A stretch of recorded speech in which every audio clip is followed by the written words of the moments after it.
Ikan yang berbentuk seperti gurami kecil ini adalah ikan sepat. Ikan yang hidup di air tawar ini termasuk dalam golongan marga Cricogaster, anggota suku gurame Ospronemidae. Di Indonesia, ikan ini dikenal sebagai ikan konsumsi dan beberapa jenisnya diperdagangkan sebagai ikan hias. Ikan sepat merupakan kelompok ikan yang mempunyai pernafasan tambahan berupa tulang tipis, berlekuk-lekuk seperti buangan karang yang disebut labirin, dengan menggunakan dan mengambil oksigen langsung dari udara.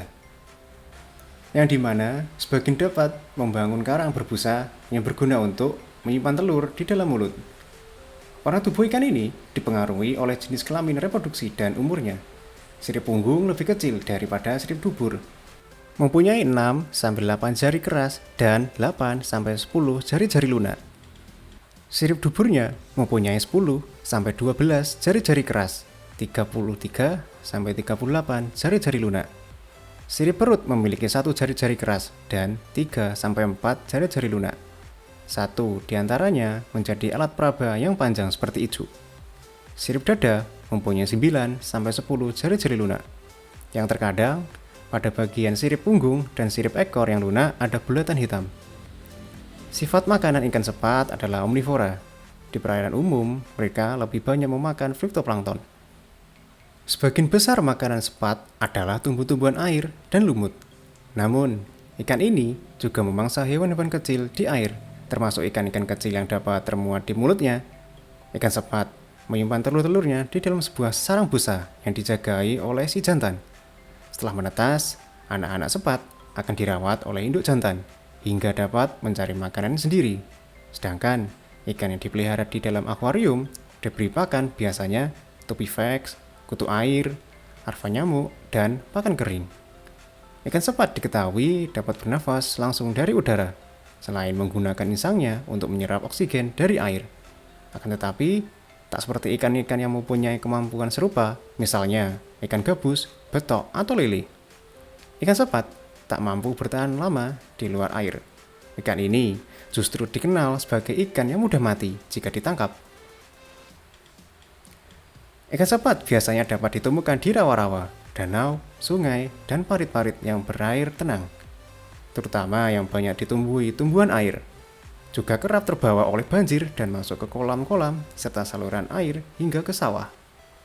Ikan ini sering ditemui di tempat-tempat yang terlindung oleh vegetasi atau sampah-sampah organik yang nyangkut di tepi air. Perairan kita memiliki berbagai potensi dan manfaat. Namun, pemanfaatan sumber daya perairan di sekitarnya menyebabkan terjadinya pencemaran. Salah satu dampak pencemaran ialah eutrofikasi yang dapat mendorong pertumbuhan gulma air. Ledakan populasi gulma air akan menimbulkan gangguan yang merugikan. Salah satu gulma air yang menimbulkan kerugian yaitu kiapu atau kayu apu. Keberadaan gulma kiapu mengakibatkan penurunan kualitas air, pendangkalan penyumbatan airan air, serta penurunan debit air. Karena banyaknya kerugian yang ditimbulkan, maka diperlukan upaya pengendalian. Pengendalian gulma air dapat dilakukan secara fisik, mekanik, kimiawi, maupun biologi.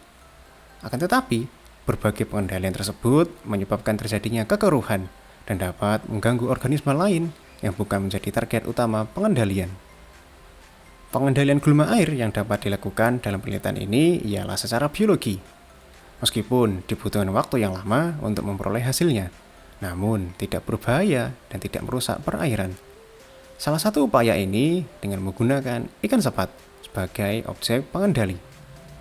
Mengapa ikan sepat?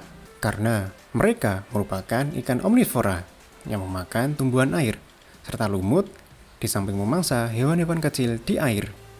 Ikan sepat juga merupakan ikan penggerogot yang memunguti jasad-jasad menempel di sela-sela tanaman air, sehingga diharapkan ikan ini mampu merusak bagian akar maupun daun gulma air. Berbagai penelitian terkait pengendalian gulma air secara biologi telah banyak dilakukan, namun penelitian tentang ikan sepat dalam pengendalian gulma kayu apu ini masih belum banyak dilakukan. Nah, dengan cara apa ikan sepat dapat mengendalikan jumlah gulma yang ada di air? Mereka akan memanfaatkan organisme seperti plankton yang terdapat pada air, maupun perviton yang menempel pada akar kayu apu Sebenarnya, periviton bukanlah makanan utama bagi ikan sepat. Namun, dengan perilaku adaptasinya, dan mungkin karena terpaksa jika tidak ada sumber makanan lain, atau bisa dikatakan kelaparan, mereka akan sedikit lebih pasif dan akhirnya akan menggerogoti akar kayu abu. Tentunya, untuk mendapatkan periviton tersebut sebagai bahan makanan yang terdapat di sela-sela akar, dan saat itu juga ikan sepat akan terlihat lebih aktif atau lebih rakus karena lapar. Meskipun demikian, jika eutrofikasi yang terjadi pada suatu perairan sudah terlalu besar dan telah menutupi seluruh permukaan air, ikan sepat tidak akan mampu untuk mengendalikan semuanya. Maka, sudah saatnya suatu peran akan dibutuhkan. Siapa itu? Kita semualah, para penggemar ikan yang peduli terhadap lingkungan.